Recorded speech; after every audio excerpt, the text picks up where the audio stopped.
কিছুদিন আগেও আমরা কবরস্থান থেকে গুপ্তধন উদ্ধারের একটা ভিডিও দিয়েছিলাম, সেটার মধ্যে আপনাদের ভালো রেসপন্স পেয়েছি। তাই আবারও আমরা কবরস্থান থেকে গুপ্তধন উদ্ধারের আরেকটা ভিডিও নিয়ে এসেছি। এই ভিডিওতে দেখা যায় অতি পুরনো এক রাজার কবর পোড়া হয়েছে। আগেকার দিনের মৃত রাজা মহারাজাদের সাথে তাদের ব্যবহৃত জিনিসপত্র দিয়ে দেওয়া হতো।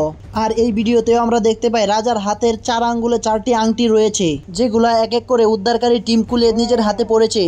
আংটি ছাড়াও রাজার হাতের মধ্যে রয়েছে ব্রেসলাইট বা চুড়ি। তৎকালীন আমলে এগুলাকে বালা বলা হতো। আমরা দেখতে পাই ওই উদ্ধারকারী টিম ওই কঙ্কালের হাত থেকে এক এক করে 4টি বালা বের করে আনে। আর এগুলা কোনোটা ছিল স্বর্ণের তৈরি, আর কোনোটা ছিল তামা বা পিতলের তৈরি। এগুলা ছাড়াও রাজার সাথে আরো অনেক প্রচুর ধনরত্ন দিয়ে দেওয়া হয়েছিল, যার মধ্যে ছিল রাজার ওই সাপোর্টিং শিল্ড।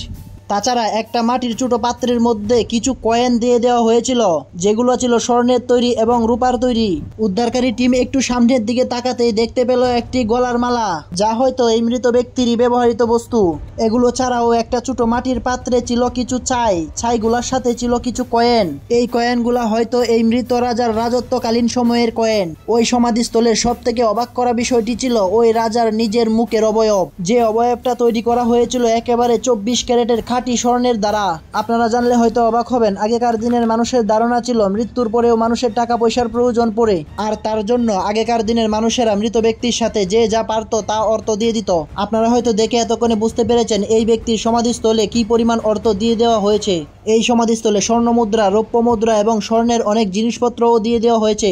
আমি ইউটিউবে একেবারে নতুন, এর আগে আমি আর কখনো ইউটিউবে ভিডিও বানাইনি। আপনারা যদি আমার পাশে না থাকেন তাহলে আমার একার পক্ষে এই চ্যানেলটা এগিয়ে নিয়ে যাওয়া সম্ভব নয়। বন্ধুরা, আপনাদের কাছে আমার একটাই অনুরোধ, আমার চ্যানেলটা সাবস্ক্রাইব করে বন্ধুদের কাছে শেয়ার করে দিবেন।